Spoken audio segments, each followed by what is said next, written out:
अस्सलाम वालेकुम। आज हम एक ऐसी रात के बारे में जानने की कोशिश करेंगे जो इस्लामी अकीदे में गैर मामूली अहमियत रखती है, यानी लैलतुल क़द्र, जिसे ताकत की रात भी कहा जाता है। चलें एक सवाल से शुरू करते हैं। जरा एक लम्हे के लिए सोचिए, क्या ऐसा मुमकिन है कि सिर्फ एक रात आपकी जिंदगी भर की गलतियों और कोताहियों को मिटाने का मौका दे दे? ये सिर्फ एक सोच नहीं, बल्कि इस रात से जुड़ा एक बहुत बड़ा वादा है। तो सवाल ये है कि आखिर ये रात है क्या? देखिए, ये सिर्फ इबादत की रात नहीं, बल्कि ये एक मौका है अपने रब से दोबारा जुड़ने का, तौबा करने का और माफ़ी मांगने का, एक ऐसा मौका जो शायद फिर ना मिले।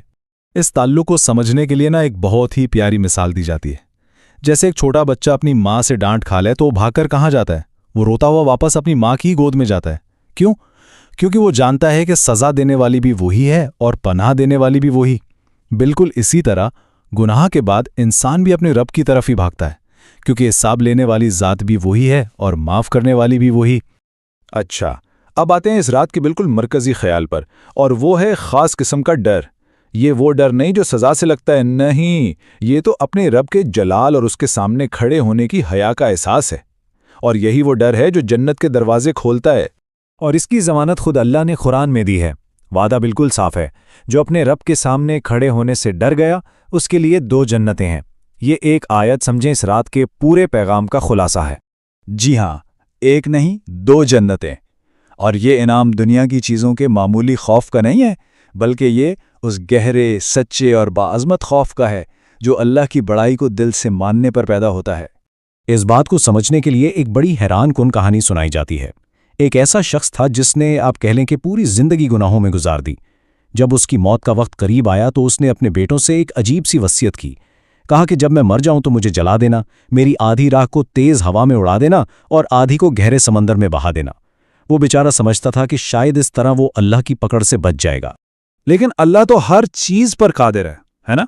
उसने पूरी कायनात को हुक्म दिया और उस शख्स के जर्रे जर्रे को जमा करके उसे दोबारा खड़ा कर दिया। फिर अल्लाह ने उससे पूछा, तुमने ऐसा क्यों किया? तो वो कांपते हुए बोला, मौला, सिर्फ और सिर्फ तेरे डर से। और जानते हैं क्या हुआ? उसका यही सच्चा डर उसकी तमाम गलतियों के बावजूद उसकी बख्शिश का जरिया बन गया।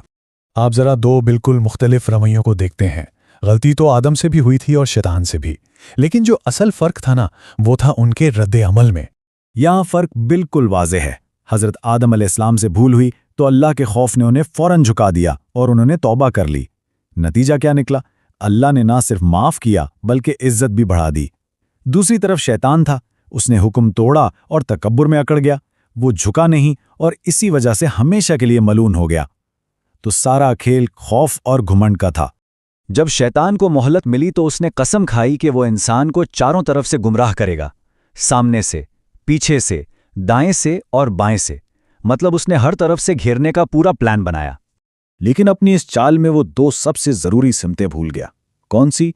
एक तो ऊपर, जब बंदा दुआ के लिए हाथ उठाता है, और दूसरी नीचे, जब वो सजदे में अपना सर झुकाता है।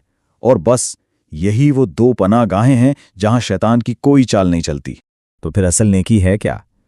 इसका असल इम्तिहान लोगों के सामने नहीं होता, बल्कि तब होता है जब इंसान बिल्कुल अकेला हो। इसकी सबसे बड़ी मिसाल हमें हज़रत यूसुफ अलैहिस्सलाम की ज़िंदगी में मिलती है। ज़रा तसव्वुर करें उस सूरत हाल का।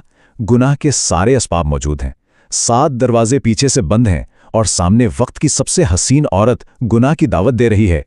ऐसे लम्हे में जब कोई भी देखने वाला नहीं था, हज़रत यूसुफ के मुंह से सिर्फ एक जुमला निकला, माज़अल्लाह, यानी मैं अल्लाह की पनाह मांगता हूं।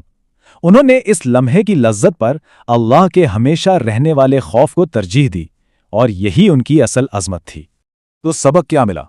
असल तक़वा, असल नेकी वही है जो तन्हाई में की जाए। वो शख्स से डर कर गुनाह से बच गया ना, असल में वही कामयाब है। अच्छा, इन सारी आजमाइशों और डर की बात के बाद अब आते हैं उस रात के सबसे ज्यादा उम्मीद भरे पहलू की तरफ, और वो है अल्लाह की बेपनाह रहमत।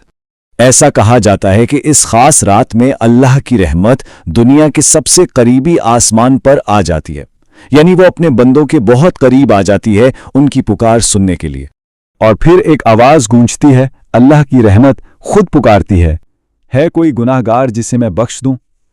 है कोई मांगने वाला कि मैं उसकी झोली भर दूं? तो आखिर में सवाल बस यही रह जाता है कि अगर अल्लाह से डरने का इनाम जन्नत है, اور اس کی رحمت خود آواز دے رہی ہے، تو پھر اس رات انتخاب کس چیز کا کیا جائے گا؟ یہ سوچنے کا لمحہ بھی ہے اور کچھ کرنے کا وقت بھی۔